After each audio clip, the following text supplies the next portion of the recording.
Hello and welcome to Loppy Loves Iceland. If you haven't been here before, my name is Lauren and on this channel I talk about my life as an immigrant living in Iceland. And today we have a new episode of interviews with the Innlendingar. Today I am talking to Becca, who, like myself, is originally from England and she lives here in Selfoss. And Becca is a business owner. She owns a company called The Grumpy Whale, and she's also a published children's author. Now let's jump into the interview. Okay, so I am here with Becca. Would you like to introduce yourself? Hello, I'm Becca. I'm originally from the UK. I grew up in Manchester, and I've now lived in Iceland for about 6 years now, and I live in Selfoss. Yeah, brilliant. Welcome to the show. So why did you move to Iceland in the first place? Well, I actually never intended to move to Iceland. I came for a summer job. I was a scuba diving instructor. And I came to work at the iconic dive destination Sulphur, which is this beautiful crystal clear water, if you don't know it, in Becca National Park.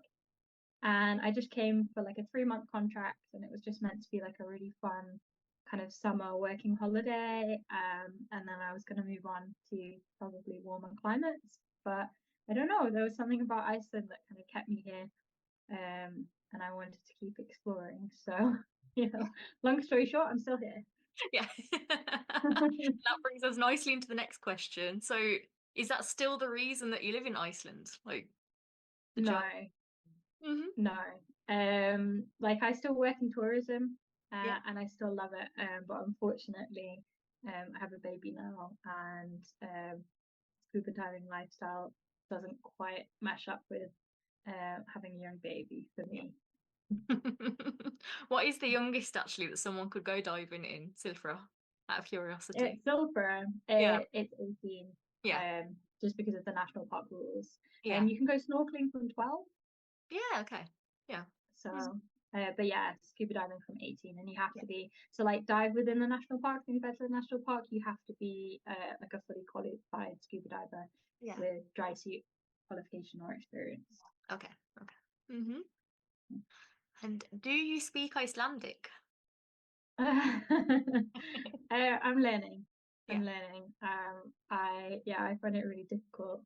I definitely understand a lot more than I can speak, Yeah. and so quite often I like reply in English. Mm-hmm. But that's kind of one of my goals for this year, to Yeah. improve on my Icelandic. Mm-hmm. Definitely, I And think it although it's not super necessary yeah. to live in Iceland, and for example, like I said, I work in tourism. Yeah. It's Yeah. not super necessary for my job. Mm-hmm. Um, I think it is really useful to long term be like part of the society living here, and Yeah. yeah, and to appreciate the culture more. The more I Yeah. learn of the language, the more I appreciate the country. Yeah. Mm-hmm. And my daughter speaks better Icelandic than me, so and she's 2, so I I need to understand what she's saying to me. Yeah. You might learn from her as well, like as time Oh, goes. I've learned so much from her. Yeah. It's crazy. So, what struggles have you faced with learning the language? um, Confidence, I feel like it's the most thing for me. Is I Yeah. just don't feel super confident Mm-hmm. speaking the language. I find also, as I said, it's like really easy to live here without knowing the language and work Yeah. in tourism and speaking English every day. And so I find that really, really difficult to, be speaking English all day, having a full-time job, and then maybe doing like an hour's class in the evening, and then when your brain is already full. Yeah, so that for me, it's just been maybe I've worked too much and I should spend more time on studying and more time speaking and appreciating Icelandic culture. Yeah. Mm-hmm. Mm-hmm. Yeah, I think the confidence is, I think, a big thing for a lot of people here, and I think the more people that I speak to, the more that's like the main thing that gets in the way. And Yeah, definitely. And I think also living in Selfoss, there's less access to courses than there is yeah, in Reykjavik. In Reykjavik, there's some amazing courses where you kind of doing immersive Icelandic and you do cookery lessons and you go to art galleries and things like yeah, that. Whereas like living in the country, it's a little bit harder, and you know, a lot of the courses it's like online, which Yeah. I just find not very interactive. And after a long day's work, especially Mm. like working on computers, it's really difficult to then sit down at a computer again and learn. So yeah, I feel like I need to really kind of push myself to kind of get out there. Yeah. I know in Red Cross in Selfoss they offer like a really great like kind of meet up and speak, and that's something that I kind of want to go to as well. I actually didn't know that. There is also the where is it? It's like the Mormon Center in Selfoss. Yeah. Also, yeah, they also do. Oh, I've heard, interesting. yeah, they actually started it again a couple of years ago. I've never been there, but I have spoken to a lot of the people there just around town. Like I always bump into them somehow. But Yeah. yeah, and they I also heard that, yeah, the Mormon church is like a lot of people go to them to like learn how to learn languages yeah, quickly, because they send people all over the world and they yeah, put people in academies and they learn languages really quickly. So yeah, yeah, maybe that's the yeah. I answer. think if you got it, Go to yeah, the Mormon. learn their secrets because I think like the ones I've spoken to, they're here for 2 years and they're like fluent in Icelandic by the time they leave. It's crazy. Wow, They like that's amazing. they That's speak like really unheard of. good. Yeah. Yeah. Okay. Yeah. Interesting. hmm Yeah, and then besides that, I think we just have like there's like a school here that does just like the classroom courses, but I don't get along. I don't get on with the classroom learning very well. Like, I think the amount Yeah. of things that is we're missing that in Selfoss, and that'd be really good to have here, I think. Yeah, the kind of more relaxed. Yeah. Um, yeah, because I find like the classroom learning is it's really it's a really formal space. It is. Yeah, yeah. And and like I said, if you're working full time, like your head's already full, and Yeah. And then you have homework um, as well, and like, yeah, and then yeah. having to do homework every night, and then Mhm. having to pass exams, and Yeah, exactly. um, yeah, it's It's a not lot. fun. No, It doesn't exactly. It make you needs to like be fun. get up in the morning and be like, yay, let's go to Yeah, class. yeah, exactly. Yeah. So what do you miss most about home? Definitely like family and Yeah. friends, definitely. And like the close access to them. hmm But I find like FaceTime and things like that really Yeah. helps. Um, and probably like Walker's crisps. Yeah, yeah. It's like, yeah. Um, you can get some nice flavor crisps in Iceland, but it's just not the same. It's not the same. No, no, no. No, no, And I yeah. often find like the Walkers ones are just the Lay's crisps, which to me it's not the same. Yeah, When I they taste different. Like the exactly. flavors are different. It's Yeah. not. It's not the same. No, it's not the same. Yeah.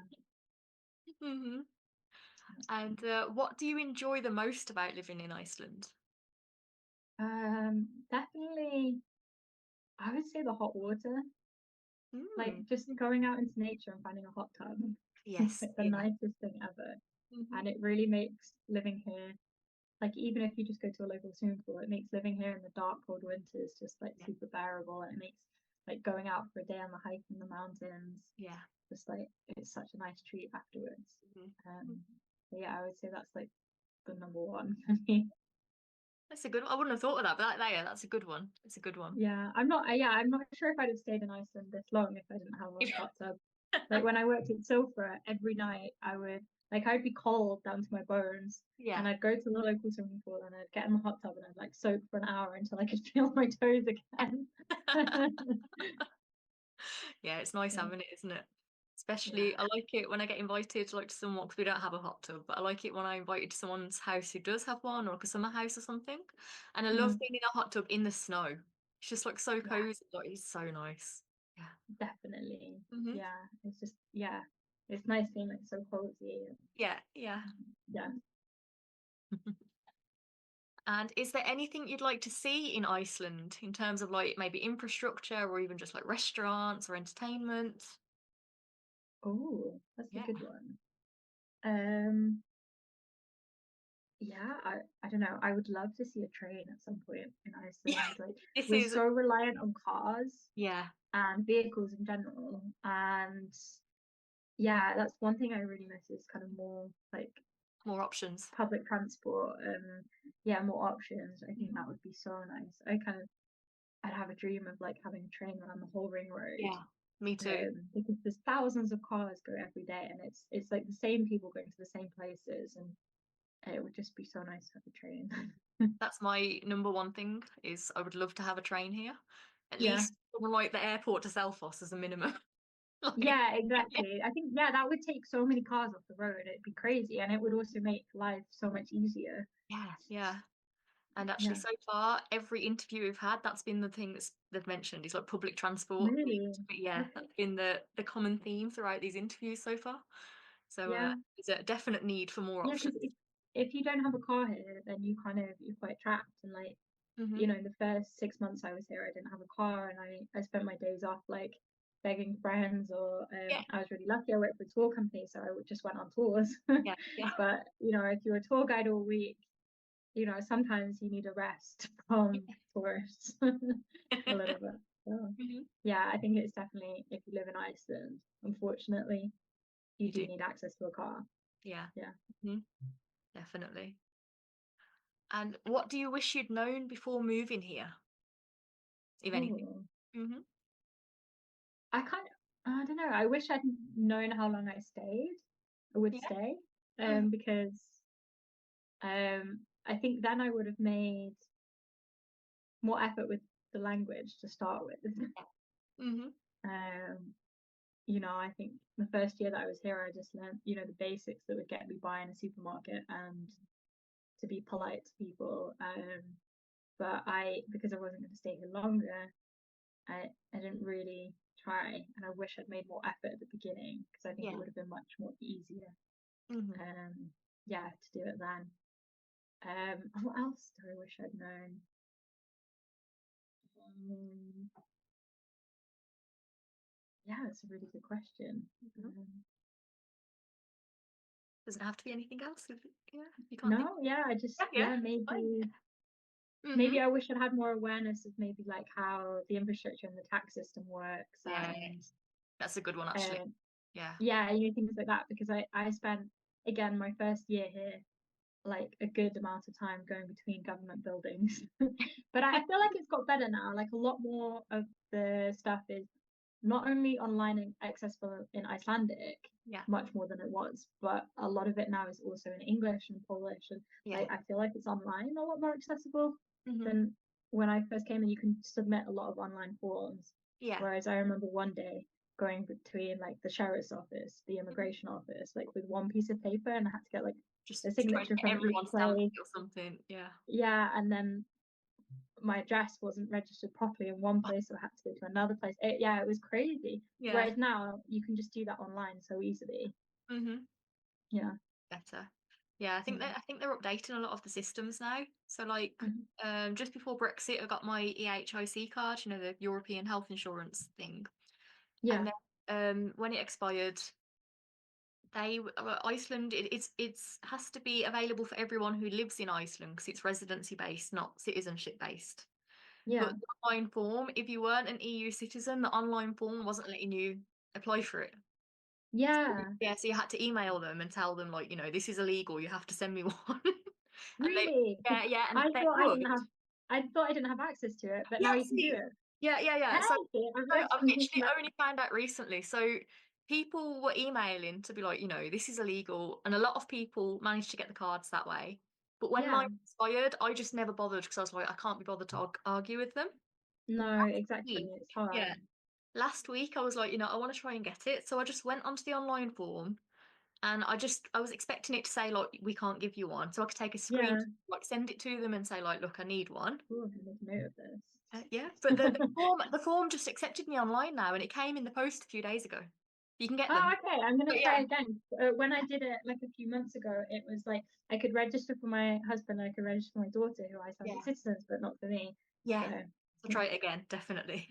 Mine came through a few days ago and I was so happy. Oh, okay. That's really helpful, because it just makes, I don't know, like I feel like I'd always get insurance anyway when I'm traveling Europe, Yeah. but I feel like it helps. It just feels more secure, I think.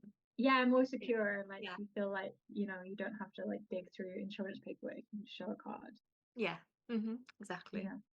hmm So, do you feel that you're able to reach your full potential professionally in Iceland? Sadly not. I don't think Um, so. mhm. Like I feel like mostly it's a language barrier. Yeah. Um, and probably secondly, it's just like the pool of jobs is just much smaller because Yeah. it's a small country. But I would love to work um for like a an NGO possibly or something like that, or for a charity or for a government-based agency. Like my background is um responsible tourism management and like environmental science, and I would love to work in that kind of job, but unfortunately, without the Icelandic language skills, Yeah. a lot of those jobs aren't available to Mhm. me. Mhm. So, but also saying that, it's actually driven me to kind of explore other options that maybe I just would never have explored while I was in the UK. Mhm. Um, and I would never have kind of achieved certain goals that I have here Mhm. if I was in the UK. So it's kind of like, okay, Double. maybe I didn't exactly follow that path, but I've had like other opportunities come up that surprised me. Yeah. Yeah. Mhm.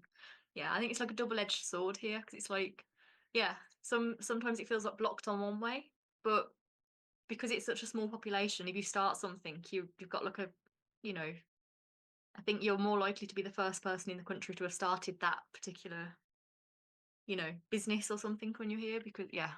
Mhm. Yeah, definitely. It feels like Mhm. there's a lot of opportunity, Yeah, but but you have to find them yourself. It's not like yeah, yeah. you have to kind of find your niche. Yeah, exactly. Yeah. And what's your favorite Icelandic word? Uh, You're on the spot. at the moment, yeah, at the moment I think it's knus, like which Yes. means cuddle. Yeah, Yeah, yeah. knus. It's a cozy word, isn't it? It feels like yeah, yeah, Yeah, it's so cozy, and it's yeah, cold at the moment. And yeah, yeah. I like knus. Yeah. Hmm. So that's the last of those questions, but I have the surprise question for you in a minute. Okay. So is there anything else you'd like to add before we get onto that question? No, I No? yeah, Think I think yeah, we've yeah, covered that's it. fine. So we have a question that the last guest has left you. And this question is, why do you think Icelanders are so obsessed with Eurovision? This is a really good question. Yeah. I don't know. I feel like maybe it's something like Icelanders just love, because they're such a small country, love Yeah. seeing themselves like represented on a bigger scale. Hmm. So like I have never seen like any country go behind like football team so much, handball team, Yeah. like anything that is pushing Iceland, like, you know, like even the Olympics, Icelanders were like they knew every Icelander knows everything about Yeah. each Icelandic Olympian that is there, and everyone's like, oh, it's my third cousin, or Yeah, you exactly. know. So I feel like yeah, maybe it's the same with Eurovision. Is it's something that they can see themselves on like a really big scale and kind of on a global scale now. Like Yeah. Eurovision getting so popular, Hmm. but everyone feels like so close and they can relate to it. Yeah. I think it's just also super fun. It's like a good excuse for a party. Yeah. Yeah. I think so as well. Yeah, Yeah. yeah, and I think like for me, for my experience, I know it's getting bigger in the UK now, Yeah. but when I was younger, Eurovision was, I don't know, it was something like maybe a bit naff and like Yeah. um maybe like people in the early 20s celebrated with a party, but it wasn't something for like the whole family. Whereas in No. Iceland, it's like everyone celebrates, like Hmm. young kids, like old people, like families get together and have like Eurovision parties, which is Yeah. really nice. Hmm. Yeah. Yeah. Yeah. I think you're right. I think it is, just seeing themselves, I guess, with everyone else, Yeah. Yeah. That's a good answer. Hmm. Yeah. So, so where can people find you? uh, so I have a company called the Grumpy Whale, Hmm. um, and you can find me at thegrumpywhale.com Mm. or on Instagram. We're the Grumpy Whale Iceland on Instagram, and on Facebook we're just the Grumpy Whale. Yeah. Great. And I'll put those links in the description below. So thank you so much, Becca, for being here. Oh, thank you for having me. It's been a nice chat. I've learned about my e-hic, so Yeah. that saved me. Brilliant. Thank you. So I hope you enjoyed the interview. leave me a comment down below to let me know what you think. All of Becca's links are in the description below, and yeah, like I mentioned in the beginning, Becca is also a published children's author. She wrote and illustrated a brilliant children's book about the environment, which is based on an Icelandic folklore tale. And that book is available in both English and Icelandic. And if you are living or have lived in Iceland and would like to be interviewed on the channel, please send me a message via Instagram, it's just at loppyloves, or via the Loppy Loves Facebook page. I would love to hear from you. So please like this video, subscribe if you haven't already, and I will see you in the next one. Thank you. Bye.